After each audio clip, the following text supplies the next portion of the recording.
பருவநிலை மாற்றம் உலகத்தவே இன்னைக்கு அச்சுறுத்திட்டு இருக்கு. வரக்கூடிய நாட்களில் வெப்பம் கடுமையாக இருக்கும். சூரியனுடைய வெளிச்சம் அதிகமாக இருக்கிறதுனால ஜனங்களுக்கு ஸ்கின் கேன்சர் வரக்கூடிய அபாயங்கள் இருக்கலாம். பலவித பிரச்சனைகள் மனித சமுதாயத்துக்கு வரும், மிருகங்களுக்கு வரும். தண்ணியுடைய வரத்து குறையும். பல காரியங்கள், பருவநிலை மாற்றம் தேசத்தவே அச்சுறுத்திக்கிட்டு இருக்கு. அதே போல பல காரியங்கள் மனித சமுதாயத்தை பயப்படுத்துது.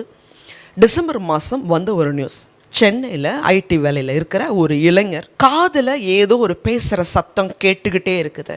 அதை என்னால் மேற்கொள்ள முடியலன்னு சொல்லி பயத்துக்கு ஆட்பட்டு தற்கொலை செய்து கொண்டார். இந்த மாதிரியான காரியங்கள் இப்போ அடிக்கடி நம்ம கேள்விப்படுகிறதா இருக்கு.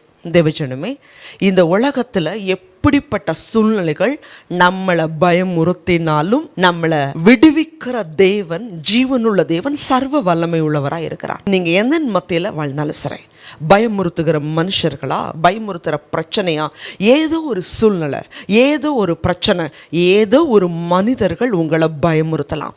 அவைகளை பார்த்து நீங்கள் பயப்பட வேண்டிய அவசியம் இல்லை. தானியேலுக்கு கொடுத்த சர்டிஃபிகேட் என்ன? நீ இடைவிடாமல் ஆராதிக்கிற தேவன். ஆண்டவரோட சமூகத்தில் உங்களை ஒப்பு கொடுங்க. தானியேலை தப்புவிச்ச தேவன் என்னையும் இந்த பிரச்சனைக்கு தப்புவிங்க ஆண்டவரேன்னு சொல்லி கேளுங்க. இந்த உலகத்தில் தேவன் நமக்கு பயமுள்ள ஆவியை கொடுக்காம அன்பும் பலமும் தெளிந்த புத்திய உள்ள ஆவியவே தேவன் கொடுத்திருக்கிறார். தேவஜனமே, பயம் சாத்தானால நமக்கு கொடுக்கப்படுது. இந்த பயப்படும் போது நம்ம நிலைய மறந்து எந்த காரியத்தையும் செய்ய முடியாதபடி பிசாசானவன் நம்மளை மேற்கொள்ள ஆரம்பிச்சிருவான். பயப்படாதீங்க. உங்கள் பயத்தை ஆண்டவர்கிட்ட ஒப்பு கொடுங்க. உலகம் கொடுக்கக்கூடாத பூரணமான சமாதானத்தை தேவன் நிச்சயமாக உங்கள் இருதயத்தில் கொடுப்பார்.